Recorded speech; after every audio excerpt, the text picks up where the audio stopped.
భారత ఎన్నికల వ్యవస్థ అవినీతిలో కూరుకుపోయిందని ఆరోపించారు ఎల్ఓపి రాహుల్ గాంధీ. బీజేపీతో కలిసి ఈసీ ఓట్ల చోరీకి పాల్పడటంపై పక్కా ఆధారాలున్నాయన్నారు. ప్రధాని మోదీ పాలనలో దేశం దివాలా అంచున నిలిచిందన్నారు AICC chief Kharge. Bihar voter లిస్టుల సవరణలో భారీగా అక్రమాలు జరిగాయన్నారు ఆర్జేడీ నేత తేజస్వి యాదవ్. దేశంలో ప్రజాస్వామ్యం ప్రమాదంలో పడిందన్నారు ఎల్ఓపి రాహుల్ గాంధీ. ఎన్నికల వ్యవస్థ పూర్తిగా చచ్చిపోయిందని విమర్శించారు. పారదర్శకంగా ఉండాల్సిన ఈసీ బీజేపీకి కొమ్ము కాస్తోందని ఆరోపించారు.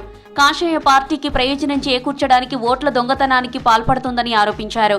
ఢిల్లీలో ఏఐసీసీ నిర్వహించిన లీగల్ కాన్క్లేవ్లో పాల్గొన్న రాహుల్ 2014 నుంచే ఏదో తప్పు జరుగుతోందన్నారు. Because the truth, my friends, is that the election system in India is already dead. Please remember one thing. The Prime Minister of India is the Prime Minister of India with a very slim majority. If 10-15 seats were rigged, and we suspect actually the number is much closer to 70, 80, 100. If 15 seats were rigged, he would not be the Prime Minister of India. And we are going to prove to you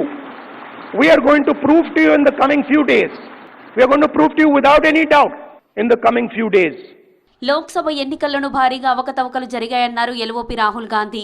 కర్ణాటకలోని ఓ నియోజకవర్గంలోని 6.5 లక్షల మంది ఓటర్లలో 1,50,000 నకిలీ ఓటర్లను గుర్తించినట్లు చెప్పారు.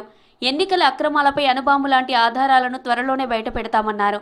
వాటితో EC పునాదులు కదులుతాయని చెప్పారు. ఓట్ల స్కామ్లో పాల్గొన్న ఏ ఒక్క అధికారిని వదలమని హెచ్చరించారు Rahul. We found it in Maharashtra. Clearly, 1 crore new voters show up between Lok Sabha and Vidhan Sabha. Bulk of those votes go to the BJP. But still, we didn't have clear proof. So when I would even mention it to our allies, that look, there is clear cheating that has happened. And now, I say with absolutely no doubt that we have proof. And we have such proof that will show the whole country that the institution of the Election Commission does not exist. కేంద్రంలోని మోదీ సర్కార్ దేశాన్ని దివాలా తీస్తోందని ఆరోపించారు AICC chief Mallikarjuna Kharge. ద్రవ్యోల్బణం, నిరుద్యోగం, పేదరికం మునుపెన్నడూ లేనంత పెరిగాయని విమర్శించారు. బీజేపీ, ఆర్ఎస్ఎస్ రాజ్యాంగాన్ని ధ్వంసం చేసేందుకు కుట్రలు చేస్తుంటే కాంగ్రెస్ రక్షిస్తోందని చెప్పారు. పార్లమెంటులో ప్రజా సమస్యలపై విపక్ష ఎంపీలను మాట్లాడనివ్వడం లేదన్నారు. దేశంలో భావజాల పోరాటం జరుగుతోందన్నారు ఖర్గే. हमारे सरकारों को पैसे नहीं देते, कोई भी स्कीम में एक पैसा जल्दी नहीं वो रिलीज करते और हमारे लोग गिड़गिड़ाते, पैसे नहीं दे रही, अलग अलग नाम से वो स्कीम के नाम रख के वो अपने लोगों को कुचल रही है कि आरएसएस भाजपा संस्थानों पर कब्जा कर रही है. इसका सबसे उदाहरण हमारे सामने है.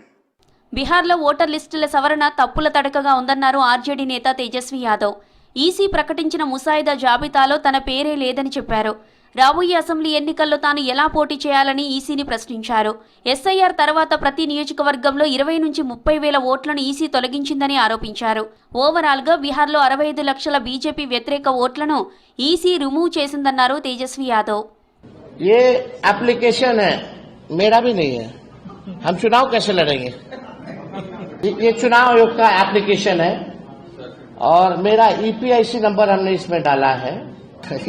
चुनाव लड़ने के लिए आपको बूथ वोटर बनना चाहिए, बिहार का वोटर होना चाहिए.